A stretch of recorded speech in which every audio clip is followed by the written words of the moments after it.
PCC అధ్యక్షుడు మహేష్ కుమార్ గౌడ్ మాటలు కరీంనగర్ ఓటర్లను అవమానించేలా ఉన్నాయని కేంద్ర మంత్రి బండి సంజయ్ ఆరోపించారు. ఓట్ల చోరీ కంటే ముందు సీట్ల చోరీపై సమాధానం చెప్పాలని డిమాండ్ చేశారు. ఓట్ల చోరీ నిజమే అయితే మొత్తం ఎంపీ సీట్లు అన్నీ తామే గెలిచేవాళ్లం కదా అని ప్రశ్నించారు. రోహింగ్యాల అంశంలో కాంగ్రెస్ బీఆర్ఎస్ ఓటు బ్యాంకు రాజకీయాలు చేస్తుందని మండిపడ్డారు. రాత్రి వేళలో కాంగ్రెస్ పాదయాత్ర చేస్తుందని విమర్శించిన సంజయ్ తనను తిడితే పాదయాత్రకు ప్రచారం వస్తుందనే మహేష్ కుమార్ గౌడ్ ఆలోచిస్తున్నారని ఎద్దేవా చేశారు.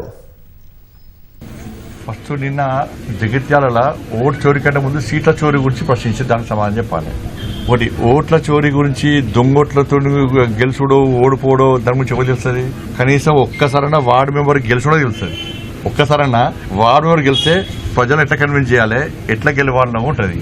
నేను 1995 ఎన్ని సంవత్సరాలు ఇప్పటికీ 30 సంవత్సరాల నుంచి నేను ప్రజాప్రతినిధి. ఒక్కసారి కూడా వార్డు మెంబర్ గెలిచిన వాళ్ళకు ఓట్ల చోరీ నుంచి ఏం తెలుస్తుంది? ఇది అవుతుంది చెప్పనా? ఇప్పుడు గంగాధరలో ఓటేసి, జగిత్యాల ఓటేసి, విమ్రాలో ఓటేసి అది అవుతుంది అది చెప్పది.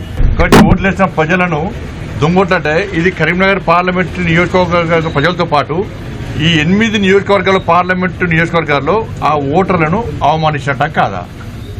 ఒక్కొక్క ఇంట్లో 10 ఓట్లు నేనేమంటున్నా అంటే, సరే రేవంత్ రెడ్డి గారు స్పందించాలి. అసెంబ్లీ రద్దు చేయాలి, ఎన్నికల కమిషన్ లెటర్ రాయరి, రాసి మొత్తం పూర్తిగా ఒక్కొక్క ఇంట్లో డబుల్ ఓట్లుండి అన్ని తీసేయమని చెప్పి లెటర్ రాయరి.